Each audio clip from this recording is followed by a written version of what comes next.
ओम नमः शिवाय। हरिहर महादेव। आज हम सुनेंगे पार्वती द्वारा गणेश जी को वरदान, देवों द्वारा अग्र पूजन माना जाना, शिव जी द्वारा गणेश जी को सर्वाध्यक्ष पद प्रदान करना और गणेश चतुर्थी का वर्णन। तो आइए सुनते हैं ब्रह्मा जी के द्वारा कहे गए इस कथा को। जब विकृत स्वरूप वाले गिरिजा पुत्र गजानन व्यग्रता रहित होकर जीवित हो उठे, तब गणनायक देवों ने उनका अभिषेक किया। अपने पुत्र को देखकर पार्वती जी आनंद मग्न हो गई और उन्हें हर्ष के साथ उस बालक को दोनों हाथों से पकड़कर छाती से लगा लिया। फिर अंबिका ने प्रसन्न होकर अपने पुत्र गणेश को अनेक प्रकार के वस्त्र और आभूषण प्रदान किए। तदंतर सिद्धियों ने अनेक विधि विधान से उनका पूजन किया और माता ने अपने सुर्प दुखारी हाथ से उनके अंगों का स्पर्श किया। इस प्रकार शिव पत्नी पार्वती देवी ने अपने पुत्र का सत्कार करके उनका मुख चूमा और प्रेम पूर्वक उसे वरदान देते हुए कहा कि बेटा, इस समय तुझे बड़ा कष्ट झेलना पड़ा है, किंतु अब तू कृत्य हो गया है, तू धन्य है। अब से संपूर्ण देवताओं में तेरी अग्र पूजा होती रहेगी और तुझे कभी दुख का सामना नहीं करना पड़ेगा। चूंकि इस समय तेरे मुख पर सिंदूर दिख रहा है, इसलिए मनुष्यों को सदा सिंदूर से तेरी पूजा करनी चाहिए। जो मनुष्य पुष्प, चंदन, सुंदर गंध, नैवेद्य, रमणीय आरती, तांबुल और दान से तथा परिक्रमा और नमस्कार करके विधि पूर्वक तेरी पूजा करेगा, उसके सारी सिद्धियां हस्तगत हो जाएगी और उन पे सभी प्रकार के विघ्न नष्ट हो जाएंगे। पार्वती जी गणेश जी को इस प्रकार आशीर्वाद देते हुए कहती है। महेश्वरी देवी अपने पुत्र गणेश जी को यह कहकर उसे नाना प्रकार की वस्तुएं प्रदान करते हुए पुनः उसका अभिनंदन किया। विप्र तब गिरिजा की कृपा से उनके उसी क्षण देवताओं और शिवगणों का मन विशेष रूप से शांत हो गया। तदंतर इंद्र आदि देवताओं ने हर्षित होकर शिव जी की स्तुति की और उन्हें प्रसन्न करके हुए भक्ति भाव से उनके गणेश देव को लेकर शिव जी के समीप चले गए।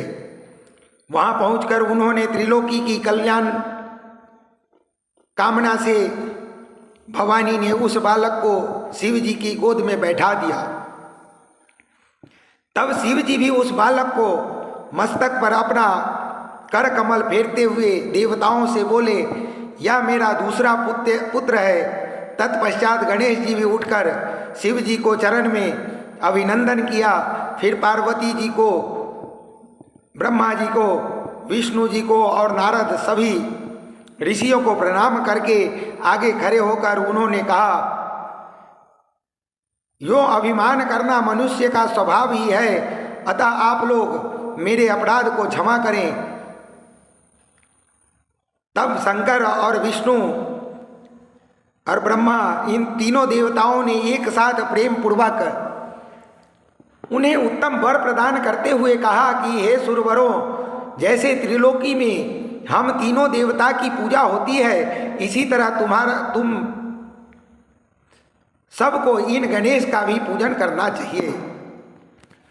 मनुष्य को चाहिए कि इसकी पूजा करने के पश्चात हम लोग का पूजा करे।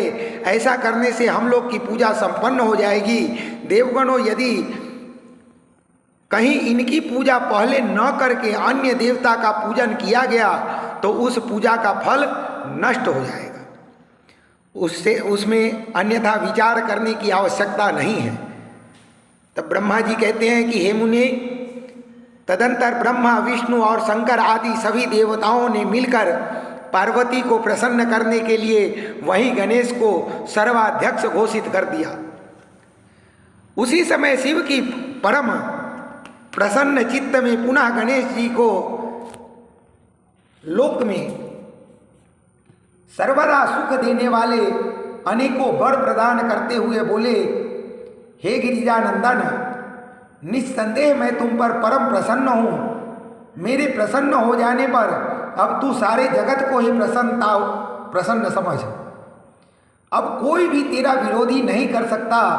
तू शक्ति का पुत्र है, अतः अत्यंत तेजस्वी है। बालक होने पर भी तूने महान पराक्रम प्रकट किया है, इसलिए तू सदा सुखी रहेगा। विघ्न नाशन के कार्य में तेरा नाम सबसे श्रेष्ठ होगा। तू सबका पूज्य है, अतः अब मेरे संपूर्ण गणों का अध्यक्ष हो जा।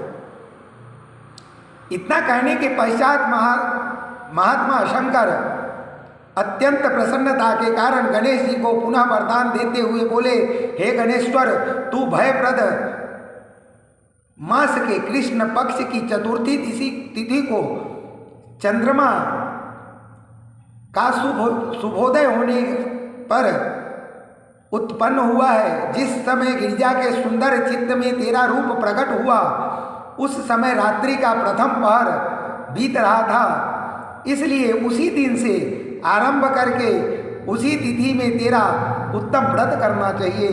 यह व्रत परम शोभन तथा संपूर्ण सिद्धियों को प्रदाता है। वर्ष के अंत में जब पुनः वही चतुर्थी आ जाए, तब तक मेरे कथनानुसार तेरे व्रत का पालन करना चाहिए। जिन्हें संसार में अनेक प्रकार के अनुपम सुखों की कामना हो, उसे चतुर्थी के दिन भक्ति पूर्वक विधि सहित गणेश जी की पूजन करना चाहिए।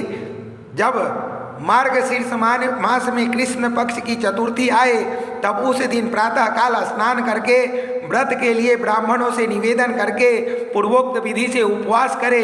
फिर धातु की मूर्ति, श्वेत मदार की अथवा मिट्टी की मूर्ति बनाकर उनकी प्राण प्रतिष्ठा करें और भक्ति भाव से नाना प्रकार के दिव्य गंध चंदनों पुष्पों से उनकी पूजा करें।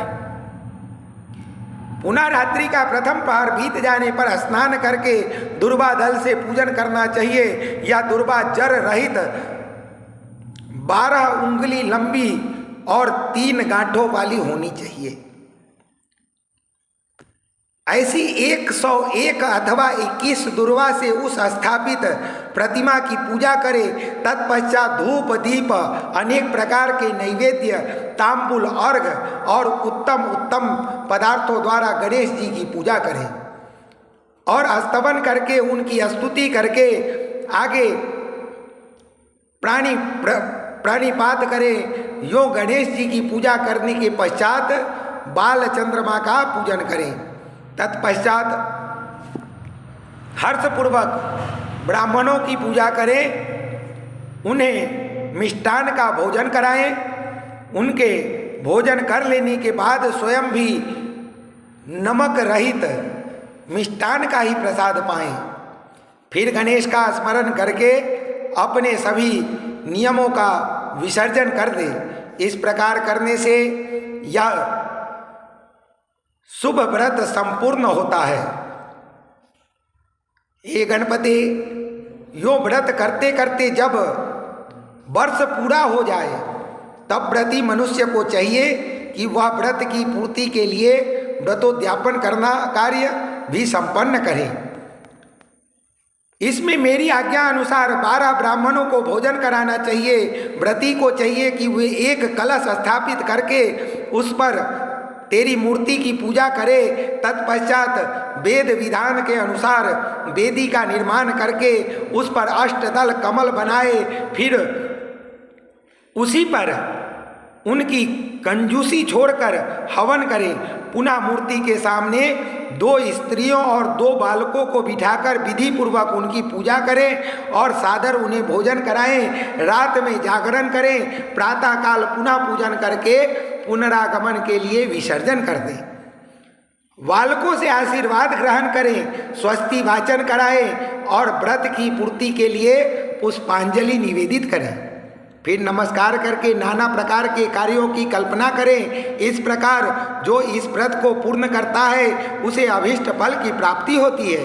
हे गणेश, जो श्रद्धा रहित अपनी शक्ति के अनुसार नित्य तेरी पूजा करेगा उसे सभी मनोरथ सफल हो जाएंगे। मनुष्यों को सिंदूर, चंदन, चावल, केतकी पुष्प और अनेकों उपचारों द्वारा गणेश जी का पूजन करना चाहिए। जो लोग नाना प्रकार के उपचारों से भक्ति पूर्वक तेरी पूजा करेंगे उन्हें विघ्नों का सदा के लिए नाश हो जाएगा और उनकी कार्य सिद्धि होती रहेगी। सभी वर्णों के लोगों को विशेष कर स्त्रियों को यह पूजा अवश्य करनी चाहिए तथा अभ्युदय की कामना करने वाले राजाओं के लिए भी यह व्रत आवश्यक है। व्रती मनुष्य जिस जिस वस्तु की कामना करता है उसे निश्चय ही वह वस्तु प्राप्त होती है। अतः जिस किसी वस्तु की अभिलाषा हो उसे अवश्य तेरी सेवा करनी चाहिए। तब ब्रह्मा जी कहते हैं कि हे मुनि, जब शिव ने महात्मा गणेश जी को इस प्रकार वरदान दिया तब संपूर्ण देवताओं, श्रेष्ठ ऋषियों और शिव के प्यारे समस्त गणों ने तथास्तु कहकर उनका समर्थन किया और अत्यंत विधि पूर्वक गणेश जी का पूजन किया।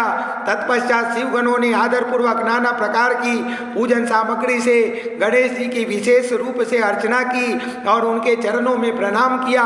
हे मुनीश्वर, उस समय गिरिजा देवी को जो आनंद प्राप्त हुआ उसका वर्णन मेरे चारों मुखों से भी नहीं हो सकता। तब फिर मैं उसे कैसे बताऊं। उस अवसर पर देवताओं की दुंदुभियां बजने लगी, अप्सराएं नृत्य करने लगी, गंधर्वों ने गान करने लगे और पुष्पों की वर्षा होने लगी। इस प्रकार गणेश के गणाधीश पद पर प्रतिष्ठित होने पर वहाँ महान उत्सव मनाया गया। सारे जगत में शांति स्थापित हो गई और सारा दुख जाता रहा। नारद, शिव और पार्वती को विशेष आनंद प्राप्त हुआ और सर्वत्र अनेक प्रकार के सुखदायक मंगल होने लगे। तदंतर संपूर्ण देवता और ऋषि जो वहाँ पधारे हुए थे वे सभी शिव की आज्ञा से अपने अपने स्थान को चले गए। उस समय ये शिव जी की स्तुति करके गणेश और पार्वती की बारंबार प्रशंसा कर रहे थे और कैसा अद्भुत युद्ध हुआ जो परस्पर वार्तालाप करते हुए चले जा रहे थे। इधर जब गिरिजा देवी का क्रोध शांत हो गया तब शिव जी भी जो स्वात्मा राम होते हुए भी सदा भक्तों का कार्य सिद्ध करने के लिए उद्यत रहते हैं, गिरिजा के निकट गए और लोगों की हित कामना से पूर्ववत नाना प्रकार के सुखदायक कार्य करने लगे। तब मैं ब्रह्मा और विष्णु दोनों भक्ति पूर्वक शिवा की ओर सेवा करके शिव की आज्ञा ले अपने अपने धाम को लौट आए। जो मनुष्य जितेंद्रिय होकर इस परम मांगलिक आख्यान को श्रवण करता है वह संपूर्ण मंगलों का भागी होता है, मंगल भवन हो जाता है। इसके श्रवण से पुत्रहीन को पुत्र की, निर्धन को धन की, भार्यार्थी को भार्या की, प्रजार्थी को प्रजा की, रोगी को आरोग्य की और अभागे को सौभाग्य की प्राप्ति होती है। जिस स्त्री का पुत्र और धन नष्ट हो गया हो और पति परदेश चला गया हो उसे उसका पति मिल जाता है। जो शोक सागर में डूब रहा हो वह इसके श्रवण से निस्संदेह शोक रहित हो जाता है।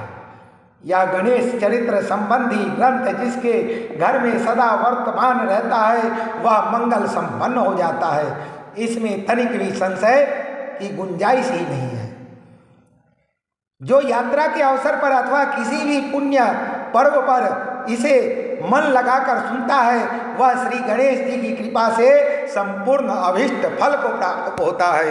तो प्रेम से बोलिए गणपति प्राणनाथ की जय, गौरी शंकर भगवान की जय, नागेश्वर नाथ महादेव की जय, नर्मदेश्वर महादेव की जय। नमः पार्वती पदे हर हर